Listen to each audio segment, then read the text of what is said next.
Hi guys! Welcome back again to my channel. So for today's video nga ay may bago na naman tayong loan application na re-reviewin. So ito ay hindi na siya ngayon lang taon lumabas. So matagal na. At ayan, text ng text sa akin. So ito ang sabi niya. Ayan, no harassment, no advance fee possible. So no rejection.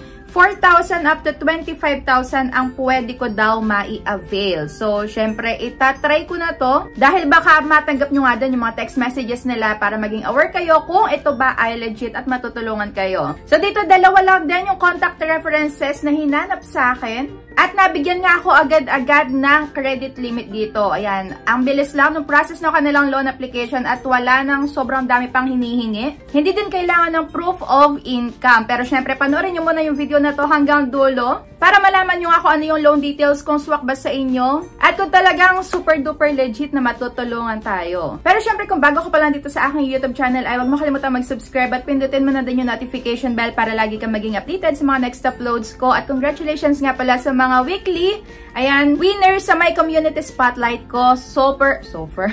Sobrang active nila, kaya napapasali sila dyan sa my community spotlight. Kaya ikaw mapupunta din yung pangalan mo dyan or yung username mo, basta lagi ka lang active at nanonood sa aking YouTube channel. Syempre, huwag mo kalimutan mag-comment.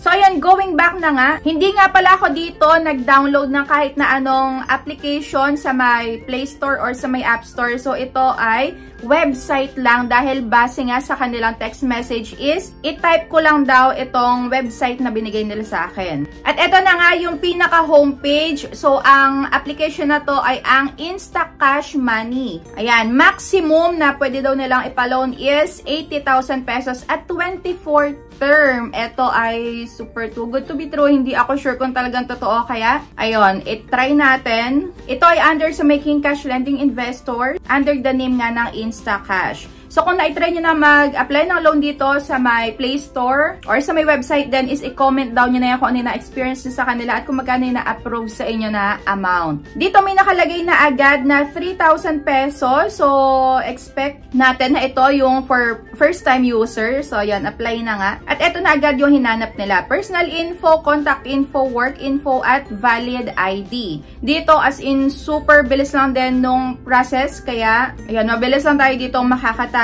So, ito lang hinahanap nila sa may personal information. Wala nga pala sila ditong credit check na kung meron ka pang loan sa may iba. So, ayan, walang ganito dito. Ito naman yung mga ID na hinahanap nila. At dito sa may email at Facebook profile link, mga optional lang yan. Kaya nasa sa inyo kung ilalagay nyo yung inyong email dyan at Facebook link. Pero ako, hindi na ako naglagay kasi optional lang naman. At nag-proceed naman siya. Dito sa may emergency contact, kagaya na sabi ko sa inyo kanina, dalawa lang yung hinahanap. At next sa may work info na. Ayan, o diba, mayayari na agad. Kaso nga lang dito sa may work info, ayan yung mga pwedeng pamilian. Kaso, nung tinry kong ilagay yung student or yung walang trabaho is, kailangan pa ding ilagay yung company name, telephone, at monthly income. Pero hindi sila dito nanghingi ng any proof na ikaw ay nagtatrabaho sa ganitong company. So, walang ganon. And after nun, valid ID naman. At dito, hindi din sila mabusisi kahit na medyo blur yung pagkaka-picture is okay lang. So, nagpo-proceed agad. At eto na yung loan details. O, diba? Napakabilis lang. So, yun na lahat ng mga hiningi dito na information. So, dito na kayo makakapag-decide kung ito ba ay swak na swak sa inyo or hindi. At kung totoo ba yung 24 terms na nakalagay kanina. So, syempre, too good to be true yun. Kaya, wag muna tayo magpapapaniwala. Dito sa may loan amount nga is pwede daw ako makapag-loan na 1,000 up to 3,000 pesos. Kagaya pala nung nakita natin kanina na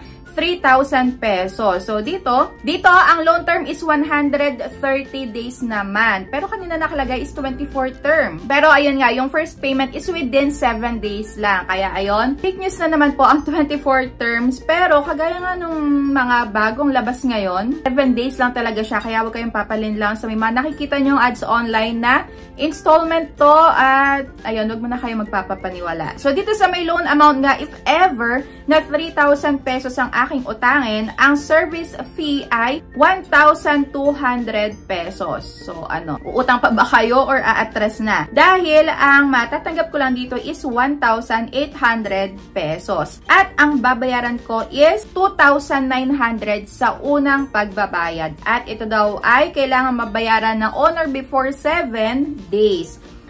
So, itong mga 7 days na to na short term ay i-expect nyo na kung ipagpapatuloy nyo yung paglo-loan dito is makakatanggap at makakatanggap na kayo ng pangungulit 5 days, 6 days pa lang, wala pa yung due date nyo. At if ever naman 1,000 lang ang aking utangin, ito yung matatanggap ko. Ayan, yung service fee ay 400 pesos at ang maipapadala lang sa akin is 600 pesos. Ayan, interest 0, pero ang babayaran ko is 1,000 pesos. Ayan. Ang first nga pala na pagbabayad is 900 pesos lang pala. Dahil ang pinaka last payment na 100 pesos is within 130 days pa babayaran. Dito naman sa payment method, merong select coupon, pero wala naman dito nakalagay, wala namang available. So, yun, ito ay under ng King Cash Lending Investors at wala ditong delete account since ito ay website lang, kaya log out lang ang meron sila. So, dito meron ding score, yung parang G-score sa may GCash. Ayan, meron ako nakuhang 50 pesos dahil ako ay nakapag-sign up, pero ayan, wala namang say-say to kung di naman talaga tayo matutulungan. So, para sa akin, ito ay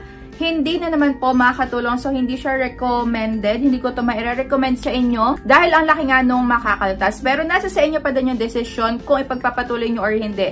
Ang mahalaga is pinakita ko sa inyo yung loan details para aware nga kayo kung magkano ba talaga yung matatanggap nyo at kung magkano yung makakaltas. Syempre, yung pinakamahalaga is kung gaano talaga katagal ang pagbabayad dito. So, ayun. Huwag kayong magpapaniwala agad sa mga nakikita nyong ads online na matagal tong bayaran, na installment to, na legit to. Ayun. Basahin nyo muna yung pinaka-review. Ayan, ratings and reviews. Kung meron man tong application sa Play Store or sa may App Store. Or kung website naman, isearch nyo muna sa may YouTube. Kagaya na to, pinapanood nyo muna yung review bago kayo magtuloy. So, ito nga pala, nag-search din ako online. Itong si Instacash is 2021 pa yata at legit na ikaw ay talagang makakatanggap ng pangungulit, pananakot din pagka ikaw ay hindi nakapagbayad agad. So that's it for today's video. Kung meron pa kayong gustong ipa-review or kung meron kayong bagong kita na ads, ay i-comment down nyo na yan at re-reviewin ko yan para sa inyo. So yun lang, thank you for watching and see you on my next vlog. Bye!